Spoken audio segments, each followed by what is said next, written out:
And that, my friends, is how America was made great once again. Breaking at this hour, Jimmy Sengenberger is currently at the crossroads of politics and economics. Radio broadcaster master, now the celeb on the web. He's the smarty of the party. He's in cahoots with the grassroots. Jimmy at the Crossroads brings you thought-provoking commentary, hard-hitting interviews, original satire, and the best bumper music known to man. Jimmy at the Crossroads! Gonna talk money, gonna talk politics. Great for all generations. Oh, what a great mix, I said. Gonna talk money, gonna talk politics. Great for all generations. Oh, what a great mix. I got Jimmy at the Crossroads, making sense out of nonsense. People want answers, they want to understand. They come to the crossroads and Jimmy gives them the plan. I said, gonna talk money, gonna talk politics. Great for all generations. Oh, what a great mix. I got Jimmy at the Crossroads, making sense out of nonsense. Come on, Jimmy, what you got?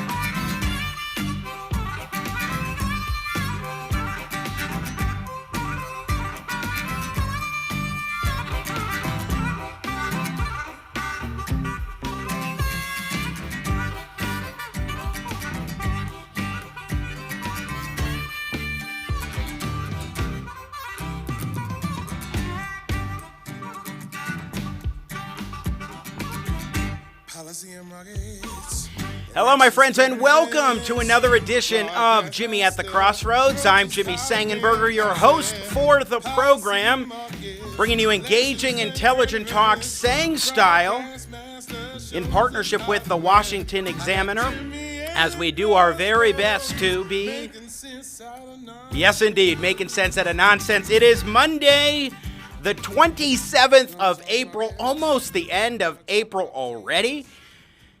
In Georgia, the shutdown is over. They're starting the grand reopening.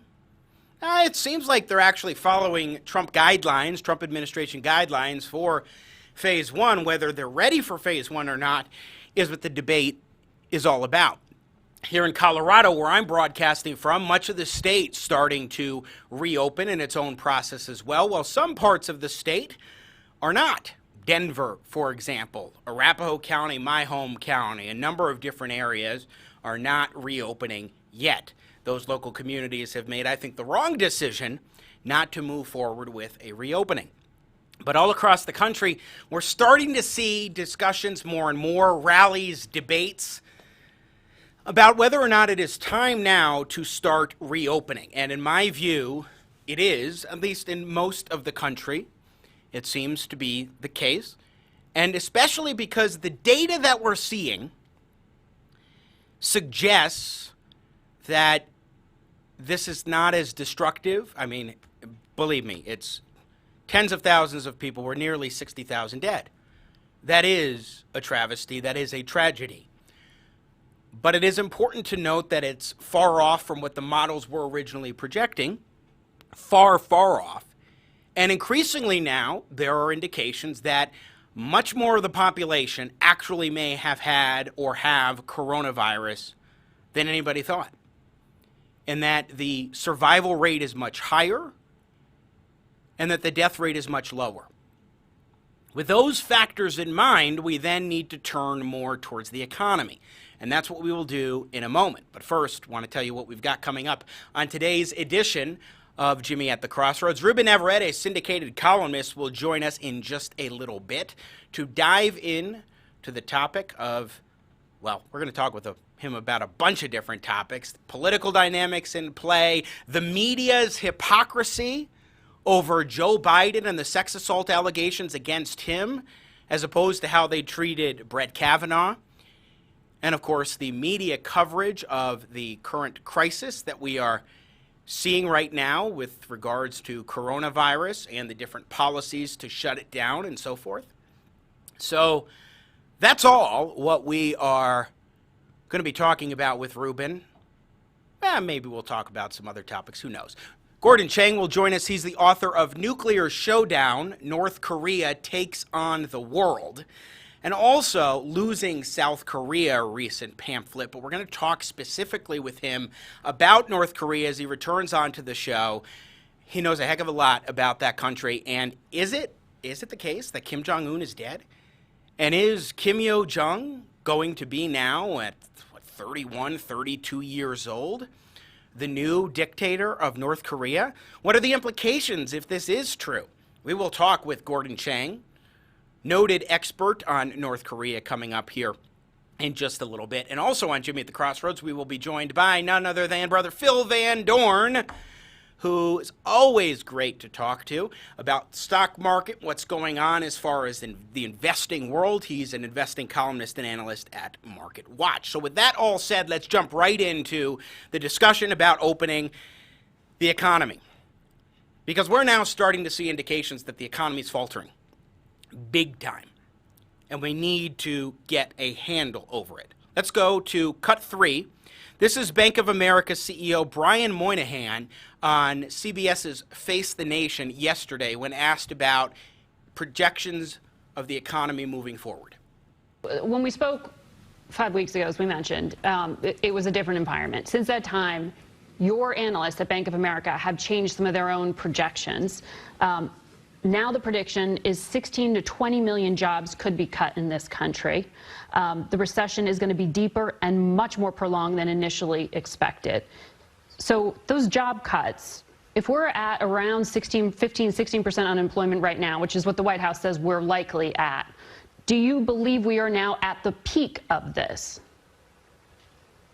Well, I think there's two things to think about. First of all, the base assumptions for that 5 weeks ago changed pretty dramatically. There was sort of a low growth U.S. Now it's a negative 6% in our case, our experts' estimates, and plus 6% in 21. But the key is to understand the quarterly flow of that. So it's a deep recessionary environment in the second quarter, a less deep in the third quarter, and then growth in the fourth quarter. So it's minus 30, minus 9, plus 30 on an annualized basis, and then grows next year double digits and then works its way down to single digits. So in effect, that's one thing to think about, is this is a deep recession and back out. And there's great debate about how that works, but our estimates, our experts think it's late next year when the economy gets back to the same size it was prior to this.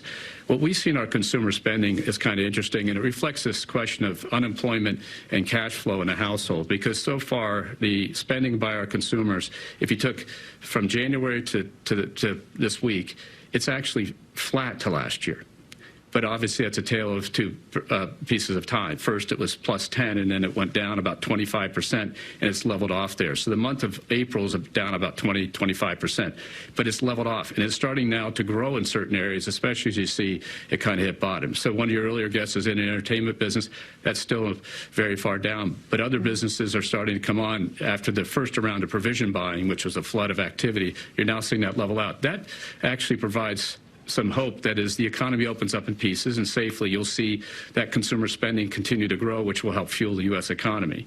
And so that's the second piece to keep aware of, is first the economic projections, but secondly, the cash flow and the stimulus, the PPP, the unemployment, the $1,200 EIP payments, all those things are going in the economy, and we're starting to see the effect of those.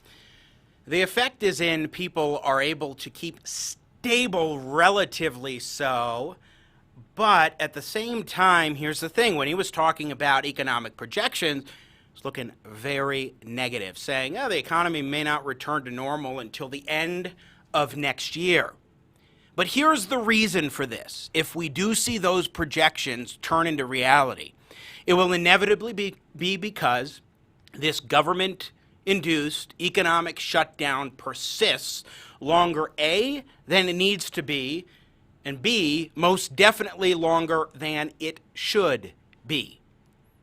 That is the only reason why an economy that was so robust, firing on all cylinders, where we saw wage growth among the lower quartile, leading wage growth across the country, where we saw unemployment at record lows for blacks and Hispanics and youth, that's all reversed. It's been turned on its head, primarily because of these government-induced shutdowns. Then also, yes, because people will rationally say, maybe I'm not going to go to this game or this concert quite yet. I'm not ready for it, which is, by the way, one of the reasons why I think we can be starting to reopen here, is because people will make a rational decision not to expose themselves unnecessarily.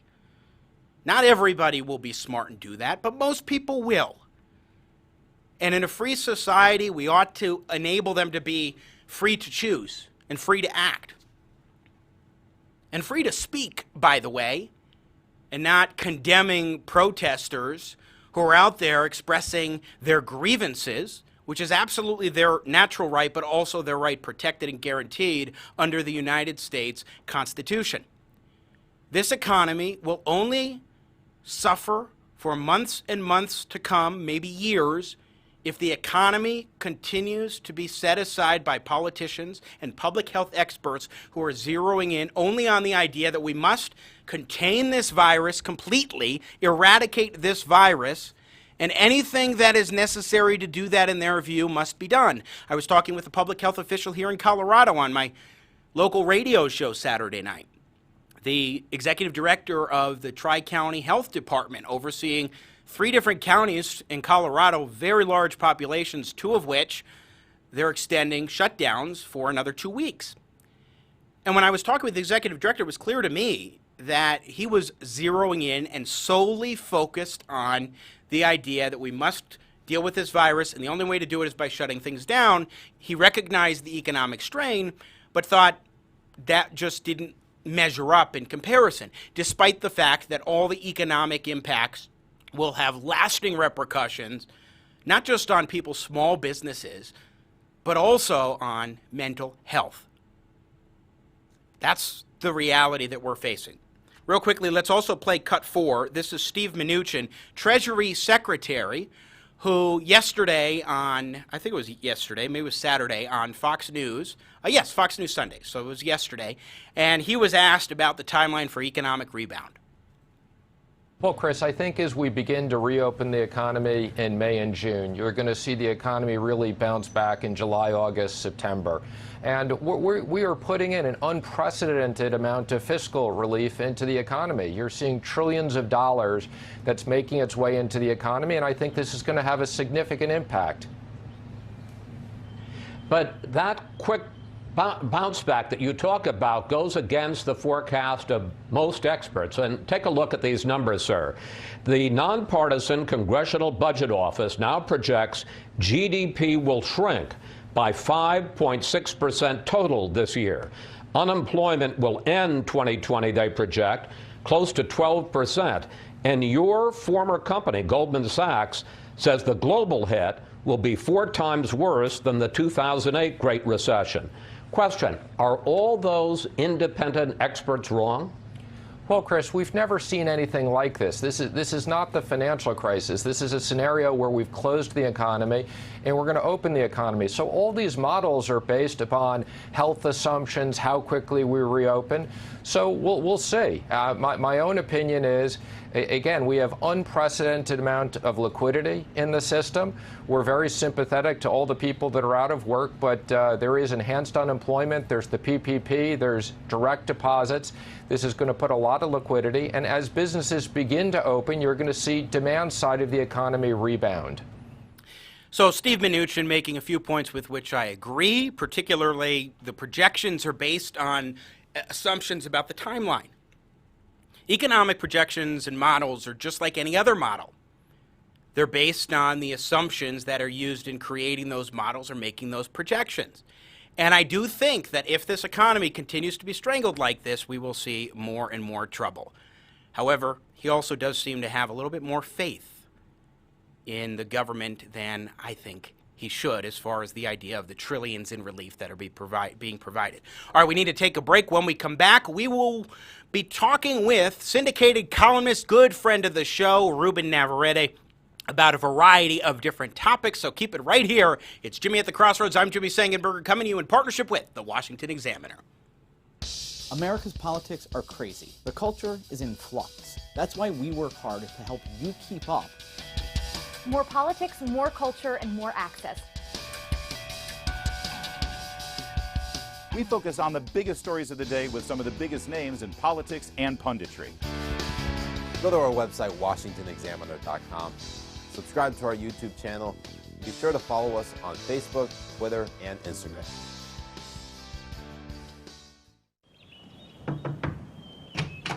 Census Bureau, I need to take your census. Aye. All right, let's get started. Can you identify yourself? Yeah, this is me. When is your birthday? September 15th. What year? Every year. Race? Republican. Is this a house, an apartment, or mobile home? Mobile apartment. How many people are living in your home? 2. How many people are not living in your home? Approximately 7.8 billion other people. Minus 2. Please identify all that apply. Samoan, Geneva, Milano, Brussels, Neapolitan, Danish. Thin mint. And finally, would you like to be a donor?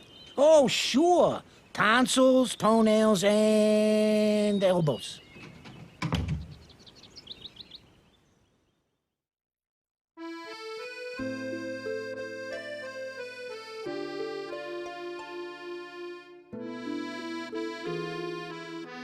Safe, unsafe. Very safe, completely unsafe.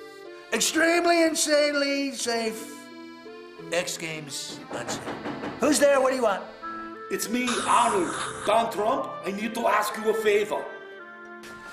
I need you to stop using my quotes and my movie titles in your speeches. When you talk to the public, it gives them the wrong idea that somehow I support you.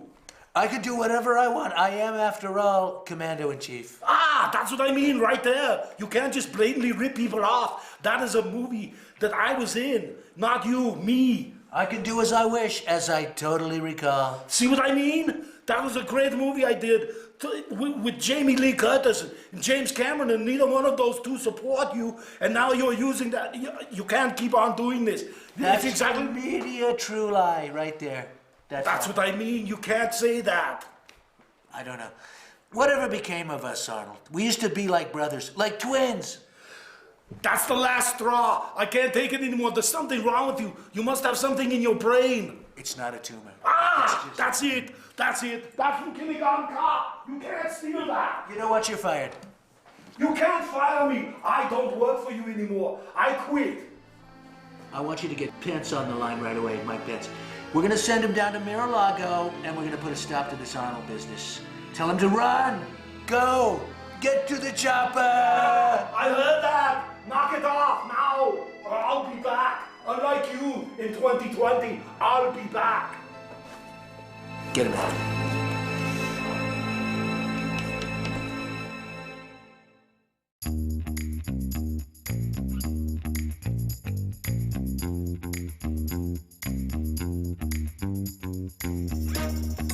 Ladies and gentlemen, let's get back to your host of Jimmy at the Crossroads, Jimmy Sengenberger.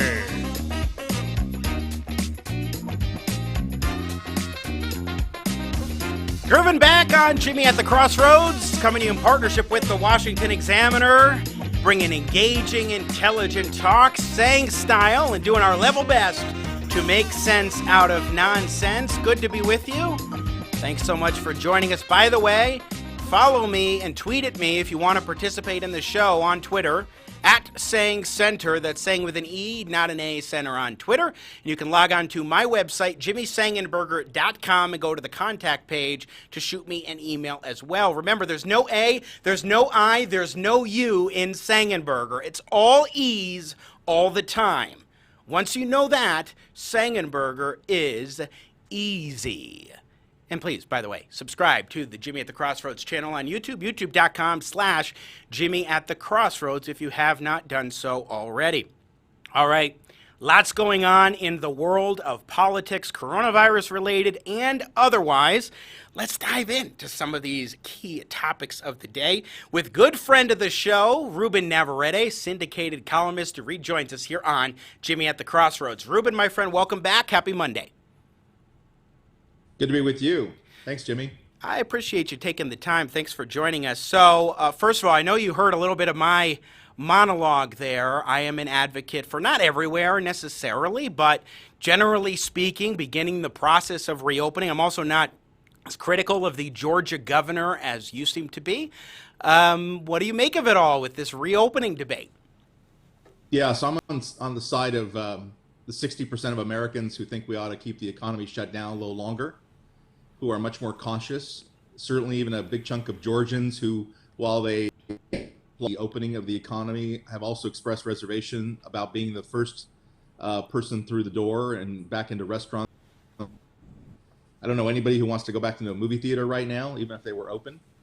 I do think that it's important to be cautious. You don't want to relapse. The numbers could be much worse. You already have 50,000 dead in the course of 5 or 6 weeks. So I err on the side of staying closed a little longer. And I think Brian Kemp, from Georgia, did himself no favors by choosing as the top 3 businesses to open tattoo parlors, bowling alleys, and what was it? Hair salons? Essential businesses. If he had opened up restaurants at the very beginning and only restaurants, he might have gotten more support. But it's really hard to see how you maintain, cleanliness in a bowling alley unless you're washing your hand after every frame. So this was not a good decision on his part. Well, fair enough that there are certain businesses that maybe it's premature to begin with the opening, but let me read a snippet from the editorial today, or a couple of days ago, from the Wall Street Journal. They say, Mr. Kemp made a good case. Georgia has not seen a devastating outbreak of COVID-19. As of Friday, the state has had 22,147 known cases, with 892 deaths related to the virus, a per capita rate far below that of such hard-hit areas as Louisiana, Michigan, and New York. Georgia's hospital system has not been overwhelmed. The number of documented cases appears to be diminishing, with the number of tests I haven't seen this word concomitantly. I'm really good at reading words, Ruben. So increasing. So at the same time, increasing, I think. Yeah. So basically concurrently increasing. I don't know why they chose this word. I can't even say. It's rare that ever happens. Anyway, bottom line is I look at this and I see that, first of all, every state should be making their own decisions. Here in Colorado, Governor Jared Polis is doing a partial reopening, except local communities are making their own decisions one way or another. But I look at this environment and I think, okay, I don't trust that the government can provide the kind of buoyancy that we need for the economy. There's no way, shape, or form that I trust that you continue this for weeks or months, that we're going to be able to resuscitate and also to just live on and trust the government to provide for us in the interim. It's up to the customer. You could open Disneyland tomorrow. Right. And the message to Bob Iger is you can't find people to go to Disneyland tomorrow. True. The customer decides. But let the business make that decision.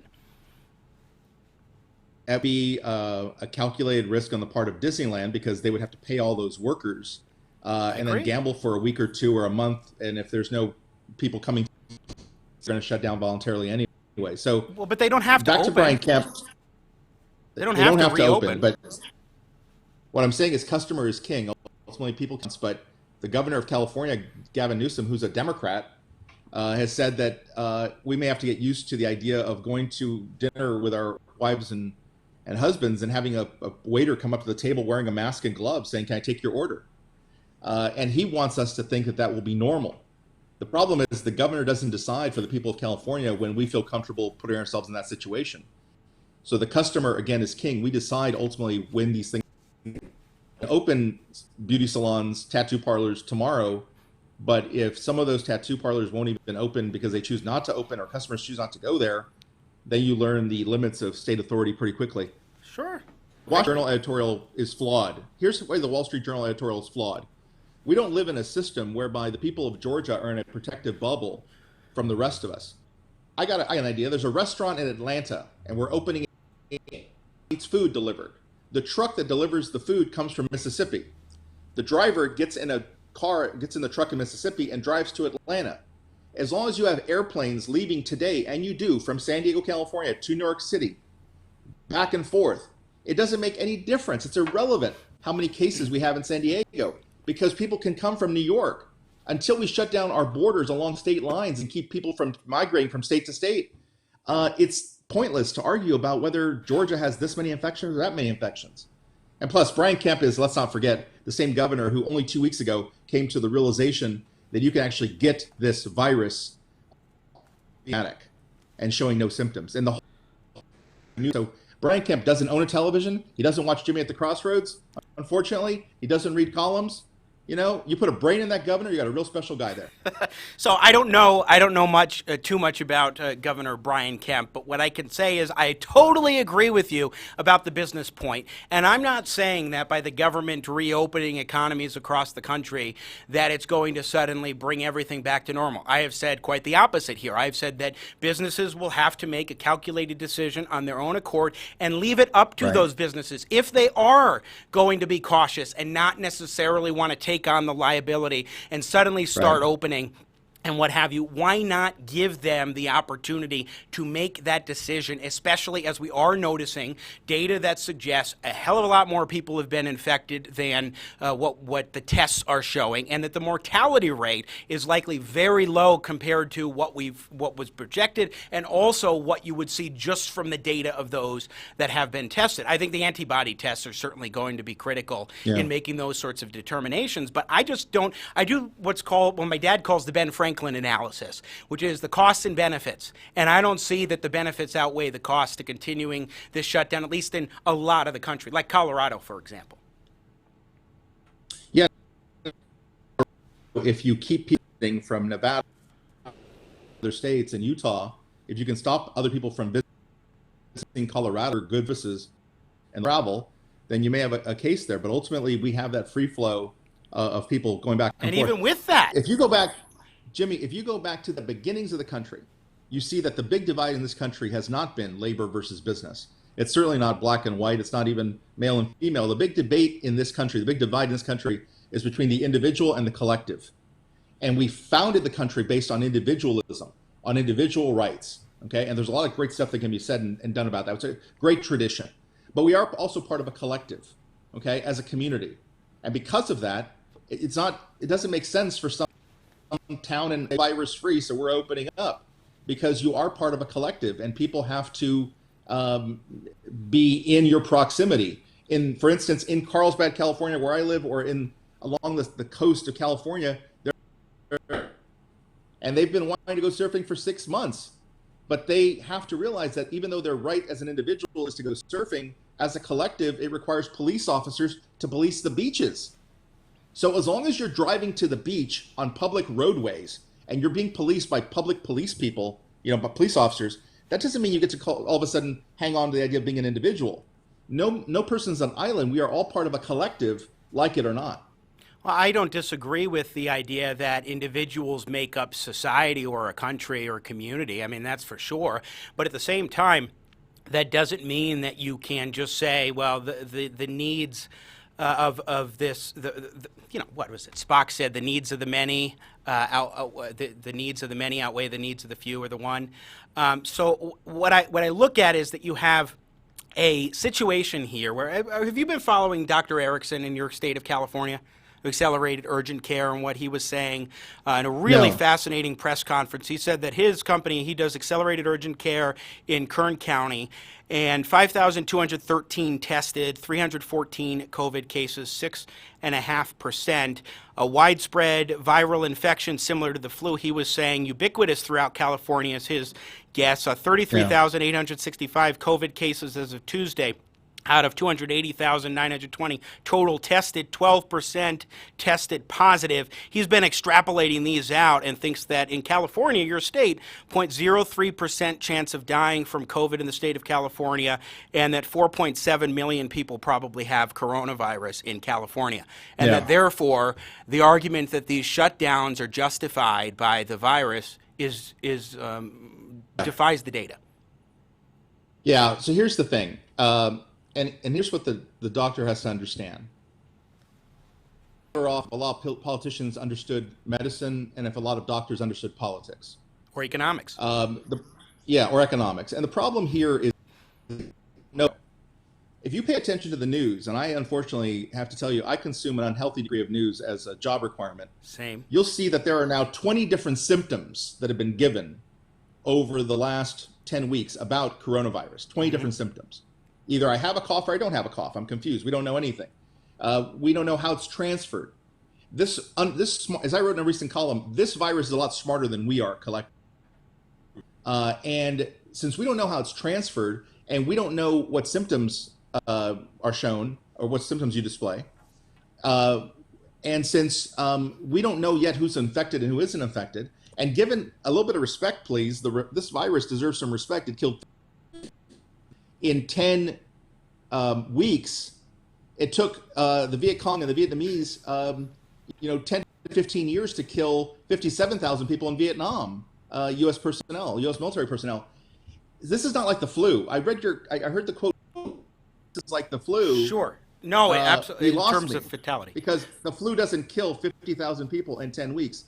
So I get, we all want to go back to work. We all want to get out of the house. But if you have diabetes, high blood pressure, if you're over 70, this is 100 million people we're talking about. A third of the country is in an impacted population. If you don't fall into that population, it's easy to say, let's get back to work. But that's a third of the risk. Ruben Navarrette, our guest syndicated columnist. One more thing on this, and then I want to switch to one other topic before we got to let you go, and I appreciate your time today. Sure. Look, here's the biggest problem that I have with this, is that I, like so many Americans, do not trust the government, not just in its ability to take care of us, which I don't think is existent, but in a whole other slew of areas. I mean, we are at a crisis of credibility of institutions across the board. You know this as well as anybody. Media, religious institutions, all levels of government and what have you. I don't see how we can have faith that this shutdown, first of all, is the way to go because the government says it is, but also that we can go through weeks or months potentially of this kind of shutdown to reach whatever level of containment Dr. Fauci says is appropriate, and that we can just rely upon the government to provide and then expect that we're not going to get into a Great Depression 2.0, Ruben. You can't just ignore all these other factors and say, well, we got to stop the virus. And I'm not saying we don't care about the virus, because I definitely acknowledge that it's a significant issue and people need to be very cautious about things right now. But at the same time, you are seeing, and this is something Dr. Erickson was saying at his clinics, he's seeing a noticeable uptick in spousal abuse, child molestation, anxiety, depression, suicide, and the rest. Yeah, it's true. Absolutely true. Can't ignore students taken out of school ultimately having to deal with depression. I understand there's a cost involved in this, but what's behind door number 2? What's behind 100,000 dead? You have 100,000 dead. You have 300,000 dead. But you're making modular projections that just haven't borne out, and I don't think that there's sufficient evidence at this point to say that we made a significant difference with these shutdowns and stay-at-home orders. Not a difference. I'm sure we made a difference, but. I think we did make a difference. I think that ultimately one of the reasons the numbers are not as high as they could have been is because we are staying at home and we are being careful and many people are wearing masks. I agree with you that we can't like this indefinitely, but we don't know enough about the virus as it stands that it's all fine, it's good, we've peaked out. If you look at day to day, we haven't even hit the top yet. Now, in New York, this is another problem, Jimmy. We get our news from New York, so we think in New York, well, they've already hit the peak and now they're on their way down. Yeah, but it's a big country. And in California, our numbers in California are still, there were just a bunch of undiscovered cases. So those are my choices. Okay. If I knew more and if we could be more certain, I'd feel better. Ruben Navarrette, our guest syndicated columnist. Just one last question. Unfortunately, I don't have time to play the clip because we got to run a break. But this story about Joe Biden accuser Tara Reade, where she's been saying for a while now that he sexually assaulted her back in 1993 when she worked for him. Now, I don't know if it's true or not. I don't think that the evidence that we've seen is able to say, hey, this actually happened. I mean, there's a lot of investigation that needs to go into that. But what I'm noticing is that the media has been taking this story and basically setting it aside, despite what happened with Brett Kavanaugh, where there was no corroboration of the accusations made against him by the three particular women, Blasey Ford, Ramirez, and Swetnick. There was no corroboration. Then we find out on Friday, we see tape from Larry King where she was saying, oh, my mom called into Larry King's show in 1993 and talked about this. Now, she didn't get into specific details in there, but she did talk to Larry King. The tape is out there. What do you make of the hypocrisy of the media here? There's no question the media has been hypocritical in this. And the fact that it's covering up for Joe Biden, it has this main goal, the liberal Joe Biden, and try to get him to defeat Donald Trump. Good luck with that. It's going to be quite a stretch at this point. But I am prejudiced as follows. I'm willing to prejudge men in the Senate in the 1990s being too grabby and too inappropriate with women. And I know this from what we've seen in other cases with Ted Kennedy at the time, with Chris Dodd, other stories that have been reported about men in the Senate behaving badly and inappropriately. So I find this story incredibly believable. And I think some explaining to do in terms of how they've tried to cover it up. I think that's well put. Ruben Navarrette, syndicated columnist. My friend, always great to check in with you. Thanks for joining us here on Jimmy at the Crossroads. Thanks, Jimmy. Take care. We're going to take a break, and here in just one moment, we will be back with Gordon Chang, author of the books Nuclear Showdown, North Korea Takes on the World, and Losing South Korea.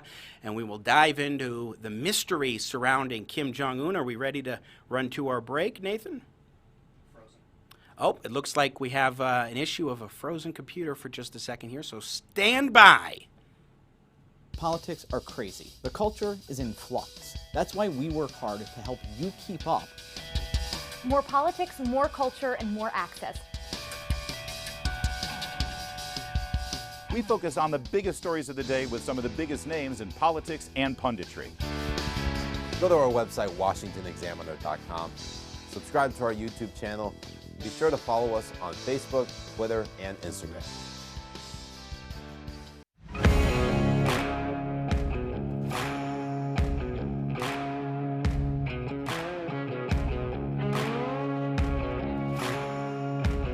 Folks, let's get you back to Jimmy Sengenberger.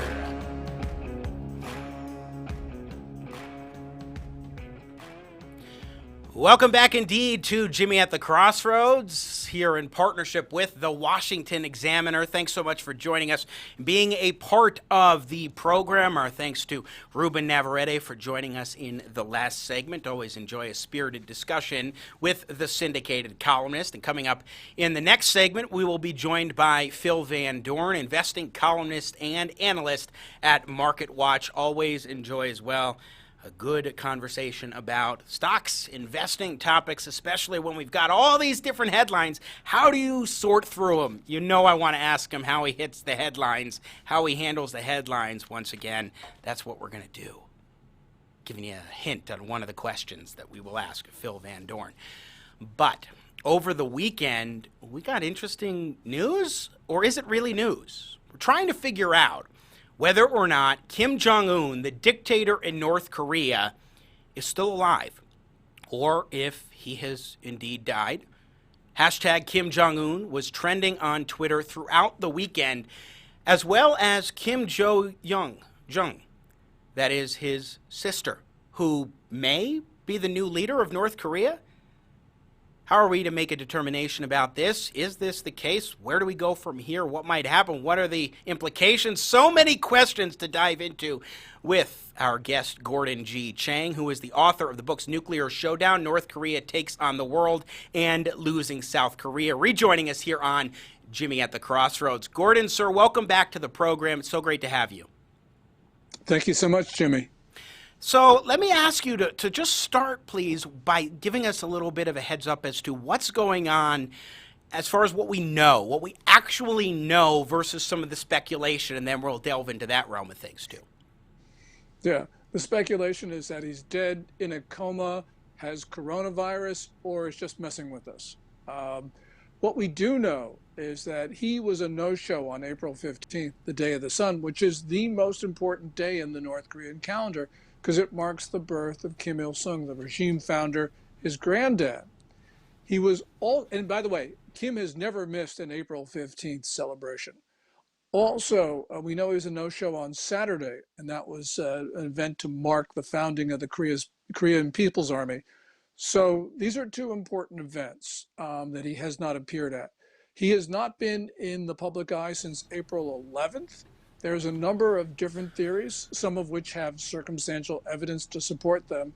But at the present time, we know that something is wrong. We don't know exactly what, but the regime is breaking patterns, and that means there's something terribly amiss.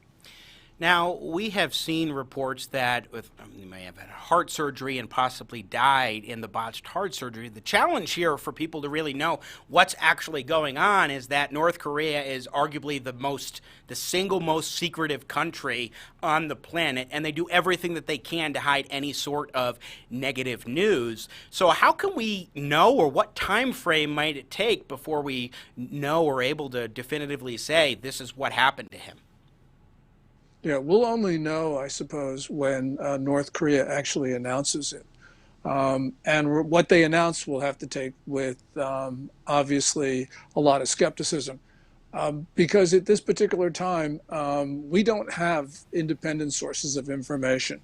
I mean, there's Reuters report, for instance, about a team of Chinese doctors going to North Korea. And that sounds about right, but again, this is all mostly unsourced information. And so we're very much in the dark. Now, let's say that Kim Jong Un did die in a botched surgery. I mean, obviously this is speculative. A botched heart surgery, and the reports of Chinese doctors going in there didn't seem to help. What does that mean for the political dynamics there in North Korea? I mean, we'll talk in a moment about Kim Yo-jong, his sister, and the possibility that maybe she could take over, but this country is unique on the world stage, I would say, in terms of its internal dynamics. Well, it certainly is. It's a cult, Kim family cult. Literally. Kim Il-sung, the founder, was considered to be God, and Kim Jong-il, his successor, and Kim Jong-un, who we think is the current leader, have sort of lost a little bit of that mystique, but nonetheless, it is extremely secretive. In terms of succession, Kim Yo-jong, the sister, would, I think, have the inside track. But we got to remember there are other Kim family relatives out there who also are in the running. And in this regime, the new ruling group is going to have a Kim there in order to sort of maintain continuity and legitimacy. So it's either Kim Yo-jong, or another possibility is Kim Jong-un's uncle, a son of Kim Il-sung, Kim Pyong-il, who is now back in North Korea. Kim Pyong-il was in the running to succeed Kim Il-sung. He lost out, and apparently people say he has not lost that ambition. So there could very well be two Kims going at it and trying to sort of take over in the absence of Kim Jong-un. And just by the way, Jimmy, I don't think that Kim Jong-un is dead. But as I said, we're just sort of trying to guess. Well, North Korea, or rather South Korea, has said Kim Jong-un is still alive and well. Alive and well are the words that they put out there. And so that would jive with what you're saying. But what makes you think that he maybe has just been having health issues and isn't actually dead? Yeah, well, being a no-show on April 15th says something terribly is wrong. Mm-hmm. So we start out with that because that's a pattern that was broken, and that's a significant one. Now, Moon Chong-in, who is the security advisor to South Korean President Moon Jae-in, actually used those words that Kim Jong-un is, quote unquote, alive and well. I can sort of understand the alive portion. That's possible. But the well portion, that's not credible. Mm-hmm. South Korea, especially since the news first broke, has been on a determined campaign to convince the world that everything is hunky-dory. And when a government actually spends so much effort trying to convince you of something, you got to be very suspicious, especially because Moon Jae-in is very much a supporter of Kim Jong-un, wants to unify North and South Korea. So he has every reason in the world to try to convince us that things are fine. One thing, and this is from CNN reporting, is that there's this train in Wonsan, North Korea, that supposedly would be what Kim Jong-un might be traveling in or taking, and that was showing up on some satellite video, apparently. Can you tell us what that is and what that might tell us or not tell us? This is a train that Kim rulers have usually taken. So, for instance, this is the train that Kim took to Hanoi in February of last year to meet President Trump. It was given to the Kim family by Stalin. Kim rulers like to take it because they feel it's a safer form of travel. And so the whereabouts of this train is significant. And as you point out, it's in Wonsan on the eastern coast, which would indicate that Kim Jong Un is there. In Wonsan, there is a big compound for the Kim family, so it's possible that he is resting there. I would have thought that if Kim were in fact dead, that train would have gone to Wonsan, they would have loaded his body, and they would have brought it back to Pyongyang. The fact that the train is still in Wonsan is an indication that Kim is still alive. But, you know, as I said, right now we're just sort of grasping at straws trying to figure out, because what we're doing is really trying to draw inferences from a really small body of information.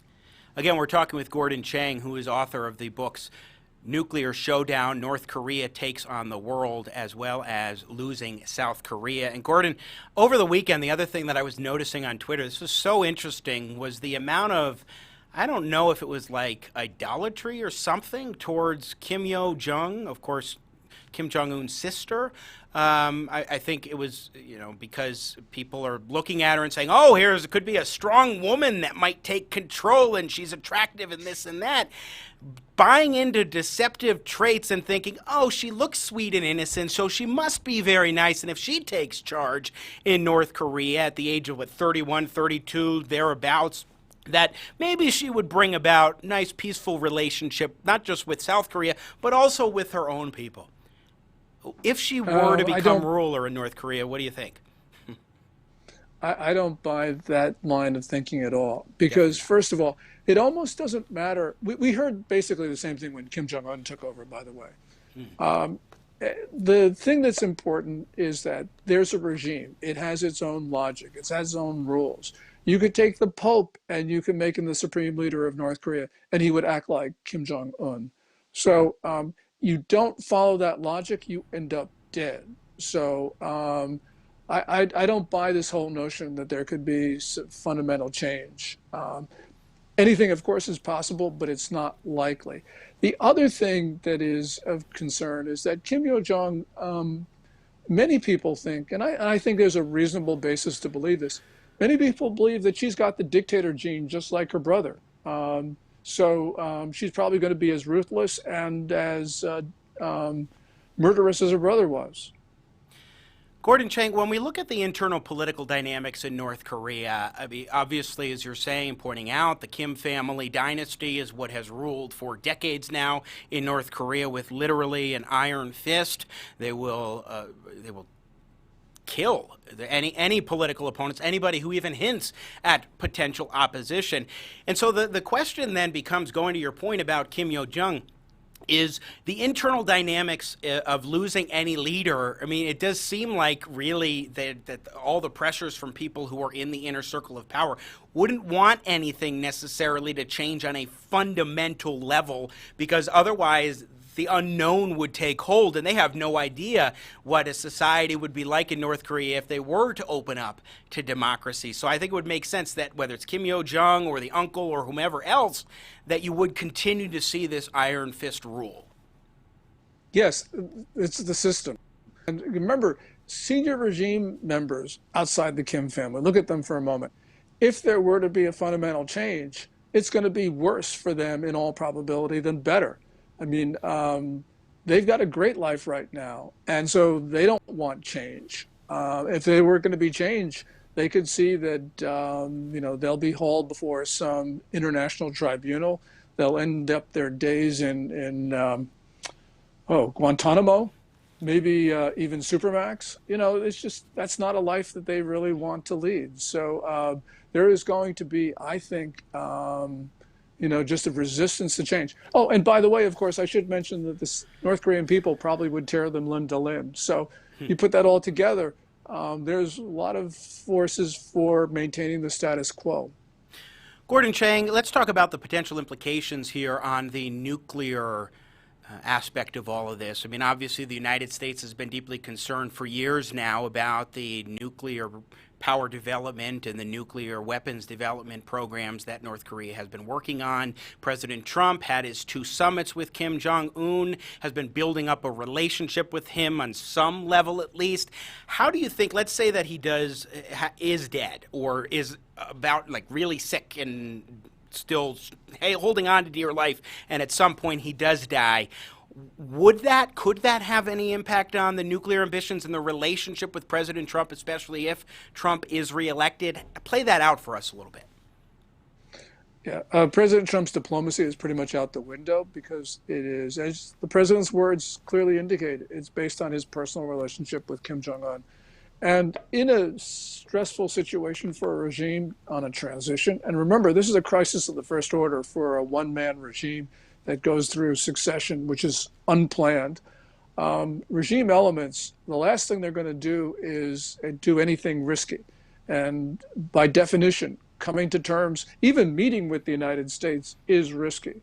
So basically, North Korea goes out of the diplomacy business for years. I mean, it's like never really been in the diplomacy business, but there was that flurry of activity starting in 2018. And so, you know, that's over.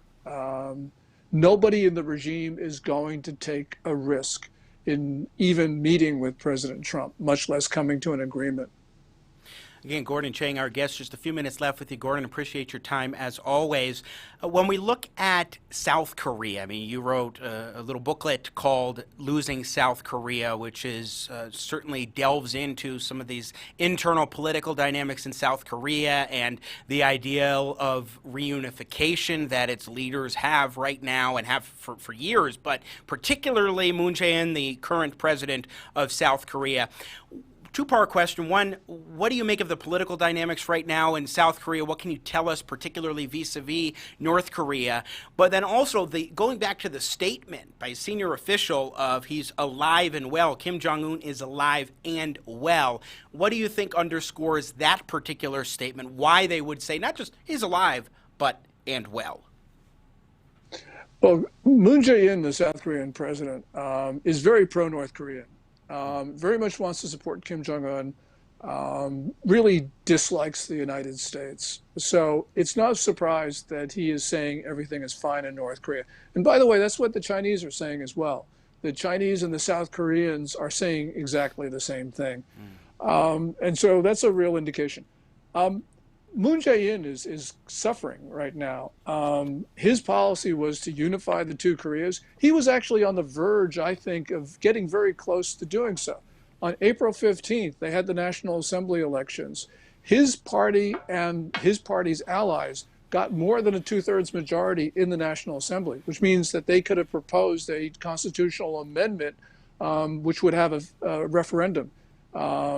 And that meant that they were actually pretty close to abolishing South Korea. Now, that's going to be completely on hold.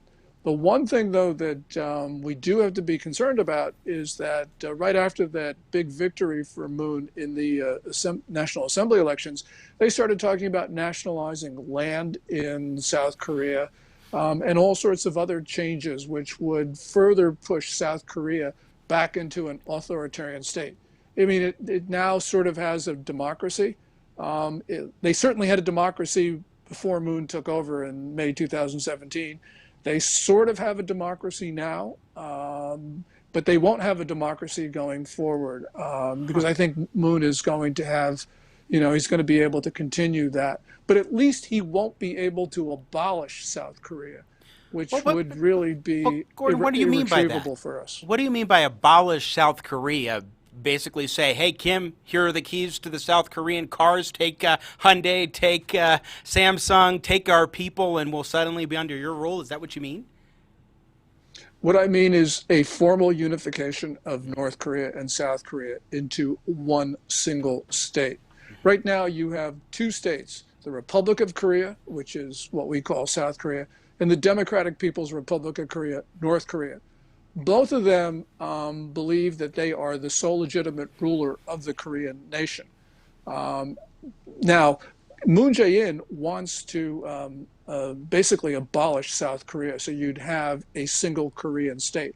In a single Korean state, I think most people think that North Korea would take over because it would subvert society in the South. So this was a real danger until Kim Jong Un's medical problems. And if Kim actually survives this and actually comes out, reasonably healthy, we've got to be worried that we're going to lose South Korea. There's two more quick questions for you. Gordon Chang, author of Losing South Korea, as well as Nuclear Showdown, North Korea Takes on the World. What should people be watching for North Korea over the course of the next week or two to kind of suss out where things might be headed? I mean, obviously, is he alive or is he not? But what else? I think the thing that we'd want to be looking at would be unusual movements of the North Korean military. So far, South Korea is right that there haven't been any, except though Anna Fifield of the Washington Post talks about helicopter movements over Pyongyang, which is a bit worrying. People in Pyongyang, from all accounts, are now panic buying. So that's not a good sign, because it means that people in Pyongyang, who are the most connected with what's going on, do feel there's a problem. So I would be looking for signs like that to tell us where we're going. Gordon Chang, final question on a different topic. So China, obviously we're looking at coronavirus. Wuhan, China is where this virus began. It looks like may well have been created at the Wuhan Virology Lab, Virology Institute Lab.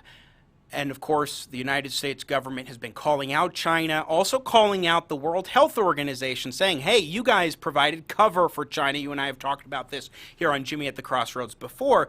The question that comes to my mind is about the WHO, World Health Organization. The fact that President Trump has said we're not going to fund WHO right now anymore because we don't have confidence in them, and yet I am seeing all sorts of people in entertainment and in the world of politics and in media touting the World Health Organization, raising millions of dollars for the WHO. What do you make of what's going on that side of things while President Trump has been saying, no, we're not going to give you guys money?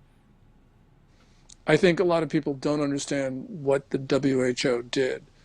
They supported Beijing's narrative that this was not human-to-human transmissible when WHO knew that it in fact was. They supported Beijing's position not to impose travel restrictions or quarantines on arrivals from China. They blessed the accuracy of China's statistics on new cases and infections and deaths. All of these things lulled health officials around the world into not taking precautions. And as we heard from Dr. Deborah Birx, the White House Task Force coordinator on coronavirus, and Dr. Fauci, they were lulled by China. So this disease is much worse in the US. It's much worse around the world. This disease would have been largely confined to China were it not for the WHO.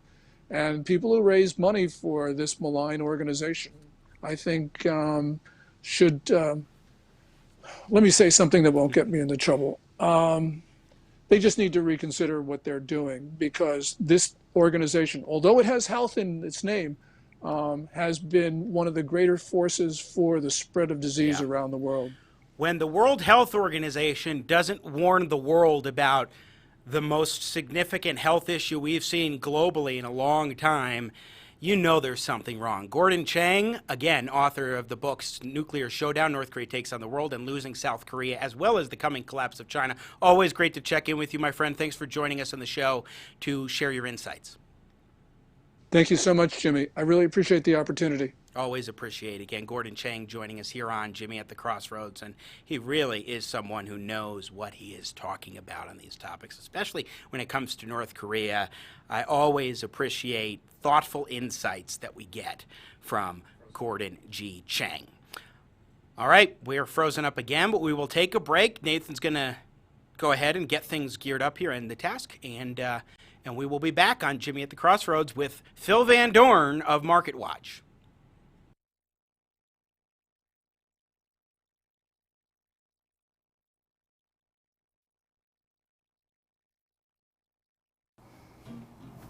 So these are the auditions for guest host of my new show, Jimmy at the Crossroads. Please step up and state your name.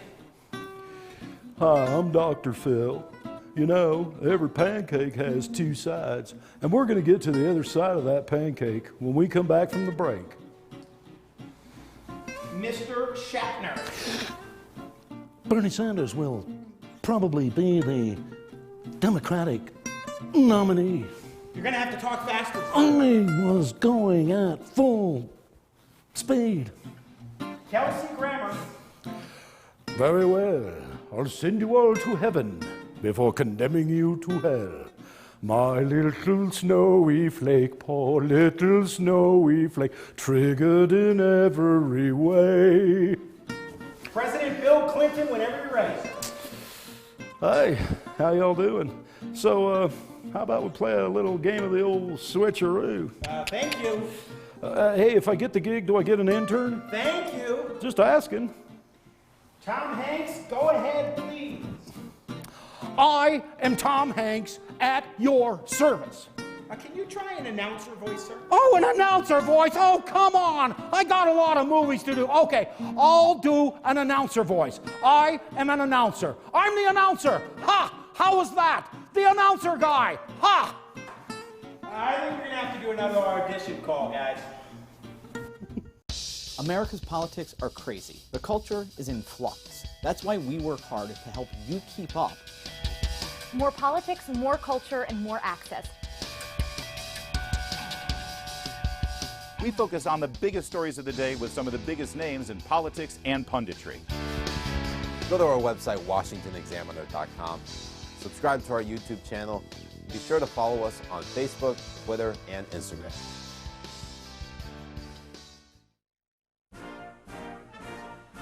We interrupt this program for a very important presidential message. I have a very important issue that I'd like to discuss with you, the people of America, and the people of the United States as well. Traffic circles, traffic circles. These things are very communistic. Older people are terrified of traffic circles. I noticed this about 20 years ago when they came in. I said, this is no good. Our forefathers didn't fight in World War II to have traffic circles. They're very scary. It's, oh, let's all join hands and come into the circle like hippies. Wrong. You come to a four-way stop like a man and you take your territory, if you can handle it.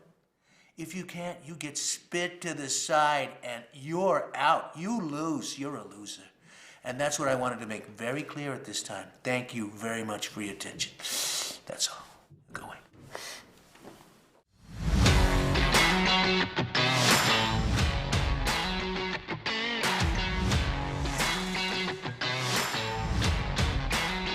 And now, ladies and gentlemen, for the final segment of Jimmy at the Crossroads, let's get you back to Sang Style, Jimmy Sengenberger.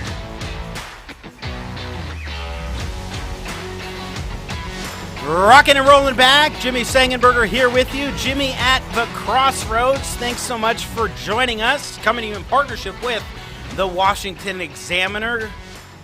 Good to be with you on this Monday, April 27th. The month of April almost done already. I'm always struck when time, at least for me, it flies right on by. Good to have you here on the show. If you want to join into the festivities, you can tweet at me 24/7, 365 at Sang Center. That's Sang with an E, not an A, Center on Twitter. You can also email me at jimmysengenberger.com. Remember, all E's all the time in Sengenberger. And be sure, please, to subscribe to the YouTube channel, Jimmy at the Crossroads, youtube.com/Jimmy at the Crossroads, if you have not done so already. Also, like us on Facebook, Jimmy Sengenberger Media Personality. Plus, be sure to subscribe to and follow the Washington Examiner on Twitter, Facebook, and YouTube. Always appreciate our partners at the Washington Examiner. Tomorrow, by the way, we will be joined by the honorary chair and the founder of Tea Party Patriots, Jenny Beth Martin, to talk about reopening the economy right here on Jimmy at the Crossroads. So the stock market, oil markets have just been all over the place, it seems, when it comes to this crisis time period in which we are living now as Americans and just as people on the world stage. just in general. What are we to make of it all? And then also some key topics of conversation relative to stocks that you might want to pick in the midst of a volatile market and more. Our good friend Phil van Doorn, investing columnist and analyst at MarketWatch, rejoins us here on Jimmy at the Crossroads to dive right in. Phil, welcome back to the show, my friend. Good to have you. Howdy, James. How's it going up there? You know, doing all right here in beautiful Colorado. How about things in Florida? Reasonably well. Doing okay amidst everything? A little bit more normal, although, for example, if you go to the supermarket now, only half of the people are wearing masks. A week and a half ago, everyone had a mask, so I noticed a difference. So maybe people are starting to feel a little bit better, but that's just anecdotal. Well, people feeling better and the government feeling better are two different things, so we'll see where things progress over time, that's for sure. All right, so I'm seeing the stock market as of this broadcast is up a few hundred points today on the Dow. We're doing okay, so it looks like we have a little bit of connection issue. Can you hear me okay, Phil? Yeah, it's been breaking up a little bit. Of course, I don't know why. Yeah, we've had a little bit of odd issues today as well, so hopefully we can bear through this with you. But Phil, let's talk a little bit about the overall dynamics of the market. Look like they're up today. We've been seeing some improvements over the last couple of weeks.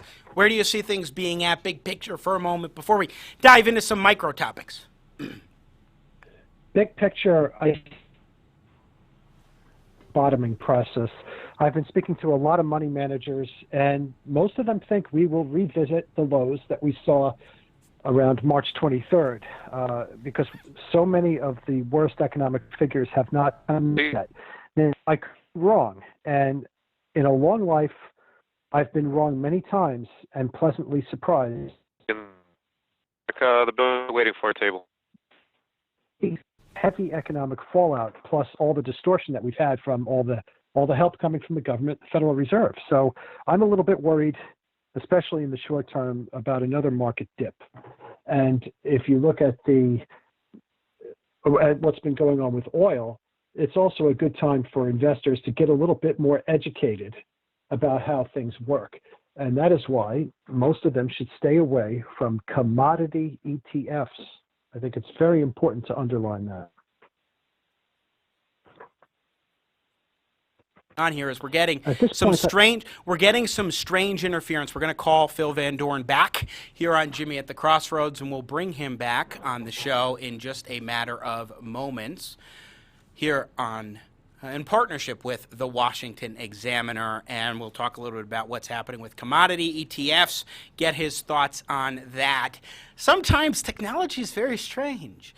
In this case, we were getting some sort of phone interference. I don't know what's going on there. But in the stock market, we have been seeing some improvements. We're back above 24,000 rather on the Dow, which is an encouraging sign. We have been seeing oil markets very rocky and declining again a little bit over the course of the last couple weeks. We're seeing negativity now when it comes to oil markets once again today. All right, let's give this a go once more. We have Phil van Doorn on with us from MarketWatch. All right, Phil, hopefully there isn't that odd interference again. Can you hear me okay? Yes. Okay, great. So you were starting to talk about commodity ETFs. Can you please go back to that? Yes. Don't invest in them. Did that come out clearly? Yeah. Don't invest in commodity ETFs. Why do you say that with such an affirmative position? Well, because most investors are not professional investors. So I'm talking professional. If you look at what has gone on in the oil market, especially with an ETF, particularly as USO, it's completely distorted because this is not an oil ETF. It is an oil futures ETF. The order months futures. So we saw. All right, I'm Phil. I'm sorry. I'm not sure what's going on today, Phil. I'm sorry. I'm gonna jump in there. Okay, thank you. I'm not sure what's going on. It's really weird. For some reason, we have an odd other number that keeps jumping in here. So Okay. I mean, talk to you next week. Yeah, Jimmy. thank you, Phil. I appreciate it. I'm not sure what's going on here today. For some reason, there's some sort of phone interference. That's an odd one that I've never encountered before, and all too bad, because Phil is always great to talk with, but if you can't have a conversation without things jumping in and out in that strange way, I don't know what. We might have to, when you're doing a Skype to landline, I guess some things can kick in. Not sure what's happening there, so I apologize to Phil and everyone who I strongly encourage everybody to read what Phil has at MarketWatch.com. Phil Van Doorn. He is always fantastic, and I wish we could have a little bit better here with the phone going on here on Jimmy at the Crossroads. So when it comes to the stock market, though, I'll just speak to this one point that I wanted to get at with Phil, because we do it every time I have him on, sort of like we do every time I have Krista Huff on the show, which is the following. Do not make your judgments on stock investing or any other type of investing simply based on political headlines, economic headlines, any sort of headlines. Because if you do that, well, you're not looking deeply at what the data is actually showing. And instead, you're just saying, oh, this looks like a bad headline, therefore I'm going to sell my stocks or I'm going to buy in this area. Simply basing your judgment off of headlines is not a good idea. But what he was saying about commodity ETFs, I think, is important because there's U.S. oil. The U.S. Oil ETF. U.S. Oil ETF is very interesting because that is an exchange-traded fund that brings together a lot of different oil stocks. And that one was very popular last week. A heck of a lot of people looking to buy USO. And according to Phil Van Doorn, not necessarily the best idea to jump ahead in that way with commodity ETFs, including the U.S. Oil ETF. So we'll see how oil markets continue to develop, but maybe it's not the best idea to jump into a commodity ETF like USO. By the way, oil here is down over $4 at this juncture of our broadcast. So we're still seeing trials and tribulations in the oil market, again, particularly because people are not buying oil. They're not going to the gas station and buying gasoline at the pump. That's not a common thing that's happening right now because people are not able to drive. They're not able to go around so much. As this economy gets better and starts working again, then we will see an uptick and an improvement. Might even see a quick surge in oil prices as things get rolling again. But back to just one final point before we call it a day here on Jimmy at the Crossroads. Earlier we were talking with Ruben Navarrette and got into a little bit of a debate about reopening the economy. And one of the things that I didn't really dive into specifically, but I think is the most significant point in favor of why you need to do this, is that the long-term implications of having oil markets stifled like this for an extended period of time, of having companies going out of business, of having all the psychological damage that's taking place for many Americans now, have been cooped up in their homes, oftentimes unable to work, in stressful family situations. I mean, in situation after situation after situation, we're seeing problems unrelated to the coronavirus itself, but the policies that have been that the government has been undertaking as a result of the coronavirus and their decisions to say, hey, let's go ahead and take these steps. Troubling that you simply are looking in that more narrow perspective. I don't trust the government as an institution right now. I don't think you should too. I think every American should have a very strong distrust of government and not want to rely upon them to provide for our day-to-day lives. That isn't what we should be looking for. And the problem is that if you don't begin reopening, or at least give businesses the opportunity to reopen, then you will see the economic stagnation go into a significant decline. Even Ruben earlier in the show was saying, well, he didn't think Disney World or other companies would necessarily open, or that if they opened, the environment would be very different. Well, that's a given. Of course that's going to be the case, but let the businesses make that sort of decision of their own accord. If you think that they're unlikely to open up widely, then you can probably expect that that's likely to take place, and they'll make their own decisions at least about that. But give them the ability to make the decision. Otherwise, you have the government stifling the economy without allowing any aspect of the market to really address this situation. And that, to me, is very troubling. And it may indeed be, you've heard this phrase said many times, but that the cure is worse than the disease in a lot of different avenues. You know, Nathan Matoush working the Matoush magic, I wasn't planning on this, so you might switch headphones, but I would love to take a moment here if you want to offer some thoughts on the draft.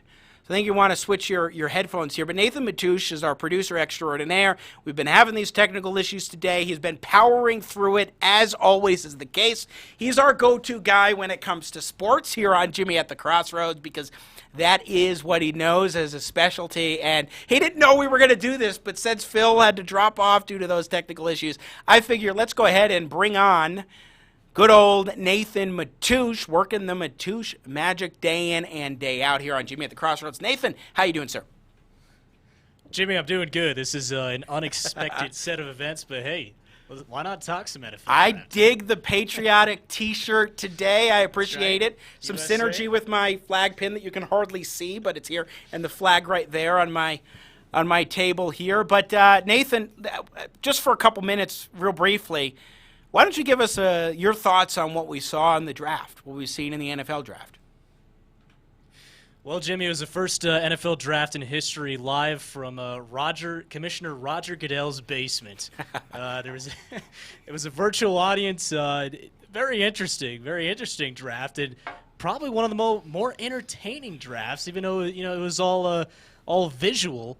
But yeah, I tell you, I mean, it was an interesting draft and kind of an odd set of events, especially taken live at Roger Goodell's basement. He was even caught on camera a few times yelling at his camera guy. So that'll produce a couple of those NFL memes, I'm sure. But I think it was one of arguably the biggest wide receiver draft class that we've witnessed. I mean, there were so many wide receivers selected, and my boys in the green and gold, a big Green Bay Packers fan, they didn't get one wide receiver for Mr. Aaron Rodgers. So I was a little bit disappointed in that, but still entertaining first round. I liked seeing all the quarterbacks selected. Tua Tagovailoa selected to the Miami Dolphins. That's one of my favorite picks. Justin Herbert, he's going to be a Charger. And also Chase Young, that second pick for the Redskins, that's going to be fun to watch. So did you particularly enjoy the opportunity to actually watch a meaningful sports story take place in real time? Because we've been absent that for a while now. Yeah, it was awesome. It was finally the moment that every sports fan had been waiting for the past 6 weeks, and it's really felt like the past few months. Yeah, I mean, not just a couple weeks. I mean, when there's no sports, time just goes by a lot slower without sports. Unless you are hosting and producing shows 5-6 days a week, then time has been flying by for you and me. That's for darn sure. But when you're not able to watch sports and you're generally stuck at home, it makes things go more slowly. That's for darn sure. All right, Nathan Matoush, thank you, my friend. Always good to bring you on, including random unexpected appearances. Hey, I know. I mean, if we want to have more unexpected appearances, that's fine. Why not just... You're welcome, though. Absolutely. I know full well, and I appreciate it. You always bring some good insights here onto the show, so thank you. Once again, Nathan Matoush, working the Matoush magic, producer extraordinaire here on Jimmy at the Crossroads, powering through anything that comes up. And that's what we do. You got to keep on moving, keep on trucking along. Nothing can slow down when you are live on Jimmy at the Crossroads. Well, that is it for us today. Tomorrow, Jenny Beth Martin of Tea Party Patriots will be among our guests, working up the rest of our great lineup.